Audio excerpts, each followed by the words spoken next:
English teacher friends. I have a workshop video for you here that kind of gets to a question that I hear a lot. Kristian, how do you get your kids to wield sentences like that? So I had an email the other day in which a teacher said that my kids were syntactical ninjas when I showed their writing publicly, in my YouTube channel. It's true, Mike. I spend a lot of time teaching my students syntax, sentence pattern, sentence variation. I'm always wanting my kids to be in contention for the 6 point on the AP rubric, but even in my on-level classes, I teach this stuff. So in this video, I'm going to do something called the Art of Styling Sentences, the ViewMaster edition. And we're going to be using a text called The Art of Styling Sentences. It's the 3rd edition, and it's the 20 Patterns for Success. So you can just find this on Amazon. It's a fantastic book. And what I'm going to do is use kind of their models and exemplars. I'm going to rewrite it in my own words so as not to violate copyright. But I'm going to do a video series in which I'm going to teach the 20 sentence patterns. For this particular video, I'm only doing patterns 1 through 5, and I will chunk them in sequences of 5. So in this, all you got to do is follow my pattern. I give plenty of exemplars and models, 5 per pattern. So things should be demystified after seeing it 5 times, but you as the classroom teacher might need to model it a few more times for your students just to really shore it up and kind of make it manifest what's going on in each sentence pattern. So in terms of my new YouTube channel, please subscribe if you haven't yet. So as many of you know, my old channel is defunct. So I created that with a Gmail account from a school that I was working at that I'm no longer working at.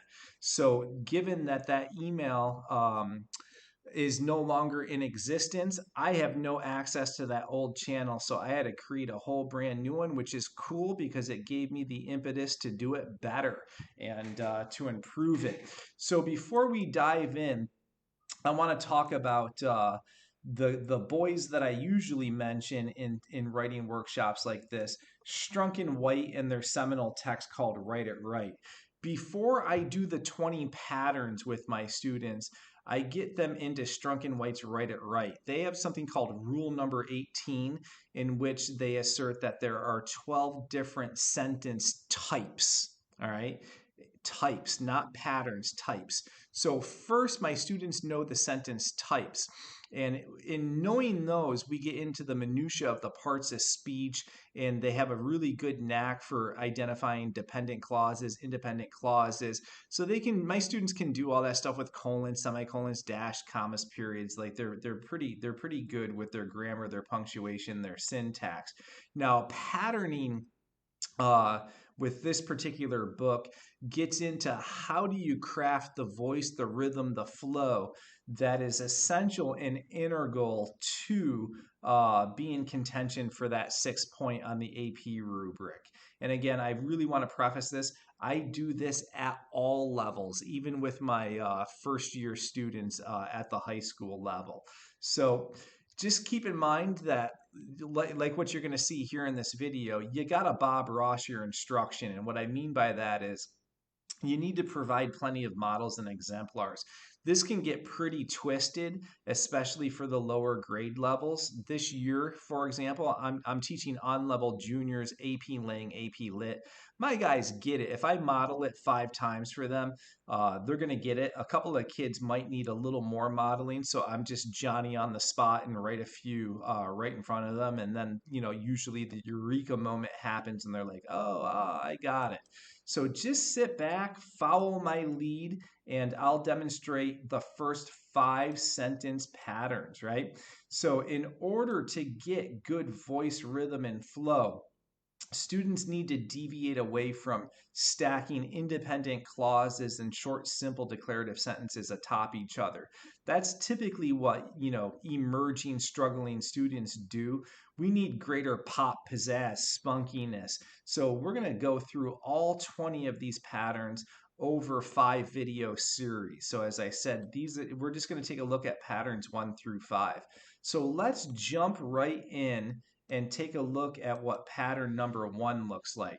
Pattern number 1 is a compound sentence in which we use a semicolon and no conjunction. So let's go back to what I was just saying with Strunk and White.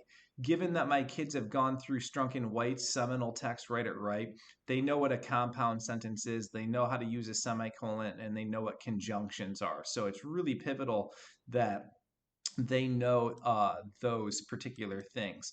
So if you got to unpack that for students, probably backtrack and go to Strunk and White before you do these exercises. So here's an example, right? And I wrote all of these. This is what I mean by Bob Rossing your instruction. Model, get to the canvas, get to the easel, and paint with and for your students. Show them how to do this. So kind of a la ViewMaster, right? We click and we see this sentence. Katrina, you can't buy that prom dress, semicolon, it's too expensive, right? So what do you do when you have two independent clauses?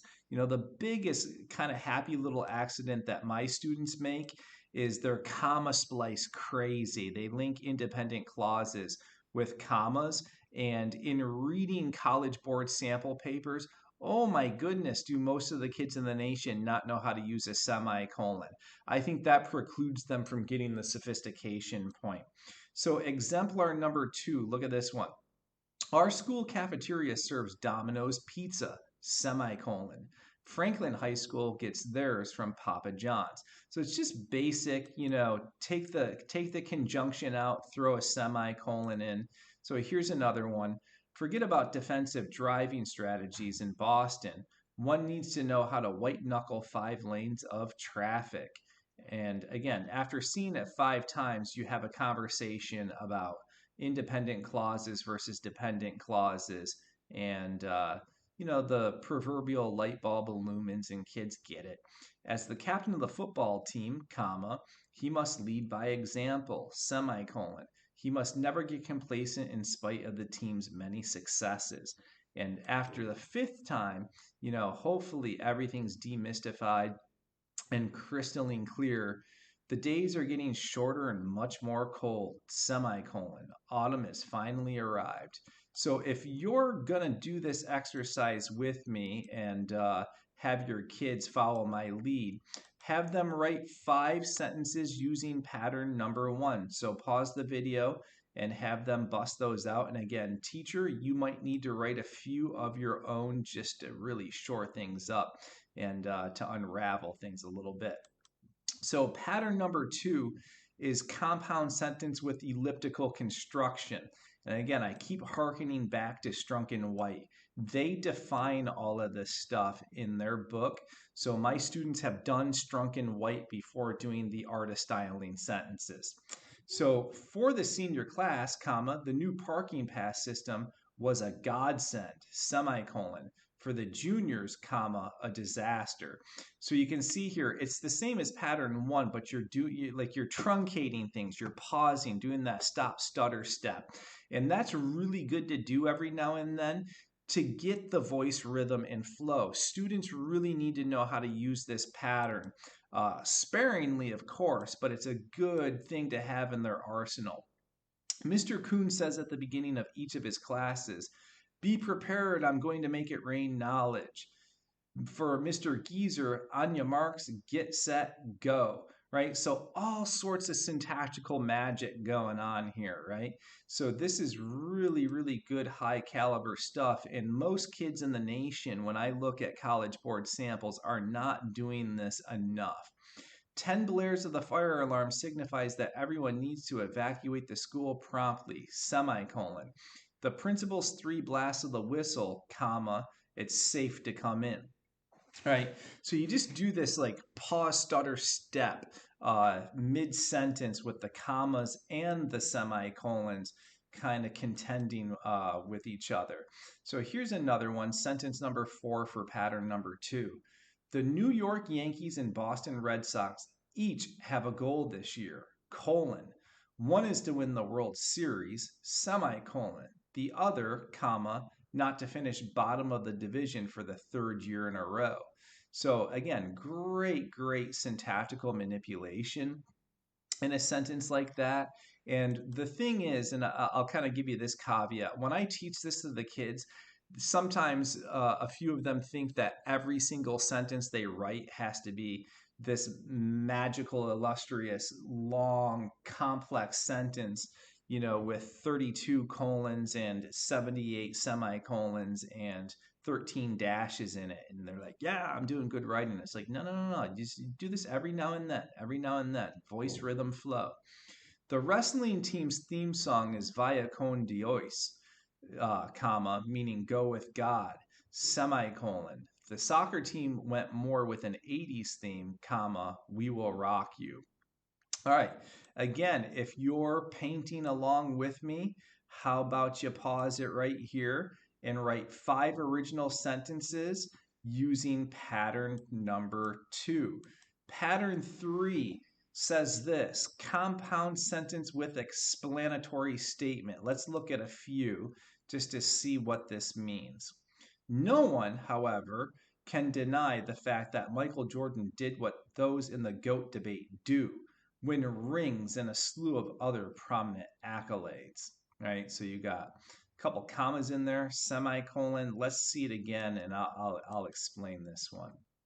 At the end of the movie, comma, there was still a question left unanswered.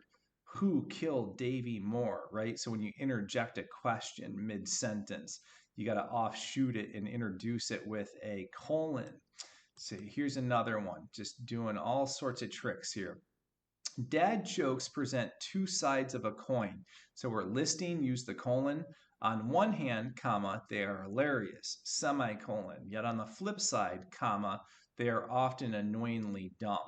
Again, getting kids to punctuate at this level and to, do some syntactical twist and cartwheels and somersaults really bodes well in their writing. And it's not just, appeasing AP readers. I mean, this is the stuff that we want them doing, regardless of exams. It's just good writing. And if they can do this well, it just catapults them further a tad bit. Pickup trucks are a bit like a Karen, colon. They both are loud and obnoxious, comma, and each have a tendency to encroach upon others' space. And number 5, remember the advice of your grandfather, colon. If you always strive for excellence, comma, the world will be your oyster. So just simple, right? You show that 5 times and then kids can write 5 original on their own. They just follow the pattern. So again, if you're following me, pattern number 3, 5 original sentences. Pattern number 4, a series without a conjunction. Again, Bob Rossett form, right? My kids know what a conjunction is from Strunk and White. Cars without mufflers are loud, illegal, and polluters, right? So you get the conjunction out of there. And I always tell my kids, if you're listing 3 things, subtract 1, 2 commas. If you're listing 4 things, subtract 1, 3. 5 goes to 4, 6 goes to 5, right? So I'm a big fan of the Oxford comma. My students use it. So in pattern 4, you'll see everyone using the Oxford comma. With empathy, comma, compassion, comma, and gentle guidance, dash, the kindergarten teacher redirected the distraught child, right? So just doing some things like this. Oftentimes, students don't enumerate enough when they write. They just go with like single adjectives, like struggling and emerging writers. And to break that monotony, it's good to do little tricks like this every now and then. I love a loaded pizza, colon, bacon, sausage, onions, green olives, pineapple, spinach, artichoke hearts, dash, even ham and baked beans, right? Good sentences like this. Ever since the beginning of COVID, grocery prices have skyrocketed, as well as gas prices, medical care, and ammunition, right? So again, a lot of kids don't know how to do these patterns. And I think the great misconception is the more they read, the more likely it is that they will bust out sentences like this. And I'm like, I think that might be wishful thinking. I think it needs to be explicitly taught. And then number 5 for pattern number 4. The rap artist is loud, profane, and rather misogynistic. Semicolon. He's also perceived by many to be a bigot, a misanthrope, and surprisingly, comma, a prodigy. So you can get really, really kind of twisted with your syntax with this pattern and bring in elements from patterns 1, 2, and 3, which adds some nice pizzazz and flair along the way. All right, you know the routine. Pattern number 4, students. Bust out 5 original sentences, given that a whirl. But there is another pattern 4, and it's 4A, a series with a variation. So let me fly through these real quick. Despite being undersized compared to his teammates, I've never seen Kevin give anything but maximal effort. All right, so just look at the pattern here. Many of his songs repeat the refrain 4 times or loop the chorus to the refrain or end with a bridge, right? So a series with a variation. Even though Jerry Garcia was missing a fingertip, he hit his bar chords flawlessly and could switch from G major to C major with ease and occupy the entire space of the neck like none other.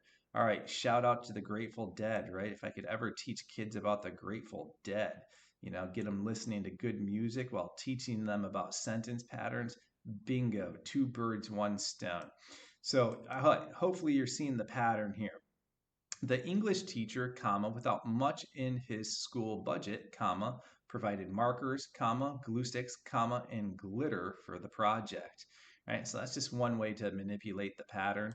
And here's an easy one. Many marathons lead to shin splints or blistered toes or muscle cramps, right? When you get going in a role like that. So based on those 5 exemplars and models, pattern 4A, give it a try with 5 of your own. And last but not least, we are at pattern number 5, a series of balanced pairs. I really like it when students use this pattern, in particular in synthesis. I think it's a really great sentence pattern for like refutations in particular. And I often model this with synthesis papers. So the flavored hints in Ethiopian coffee, dash, citrus, wine-esque floral, earthy grape, dash, make for an amazing and unique blend. Really love it when kids can do this in their writing. Bob Dylan, Neil Young, Paul Simon, and James Taylor are all noteworthy folk musicians. So one of the things I do is I just show these kids, how to do each one by one and have them follow my pattern. That's kind of one way to kind of get through the ViewMaster. The story of my life is poverty, the tough knocks of street life, addiction, and the requisite time spent in jail. The typical lot for one of my ilk. Right? Good sentences here. Lots of variation. Afraid but tentatively willing, daring yet trepidatious, Kristian stood at the threshold of the bungee platform. And this one right here. As a connoisseur of pipe tobacco, he knew the distinctions between the Raleigh blends and Smoky Mountain tropes, those grown in the arid Midwest and sultry Southeast, even those grown in the regions of the Himalayas and Casablanca. Right, so I just have the students follow my lead, and if they scratch their heads and they're like, what's going on here? I just do it on the spot, right? Just crank them off the top of my head, put them on the overhead, and they can really sort of figure it out on their own and have their light bulbs illumine over their heads. So for pattern number 5, write me 5. And I think the importance here is this: go slow. So we usually just do a pattern a class and go through all 20 over 20 class periods, and slowly but surely you're going to see these sentences transfer over into the students' writing in time. So go slow, give examples, Bob Ross this, and if you have any questions whatsoever or need a helping hand, teachingwritingcoach@gmail.com is how you can reach me. Also know I have a web page, www.teachinghowtowrite.com. I have some resources on there. I'm a lead teacher for the National Writing Project. I contribute to NCTE. So if you want to stay abreast of my comings and goings and see what PDs I'm offering, go to the website or hit me up with an email. That is the end, my friends. Happy teaching and happy writing.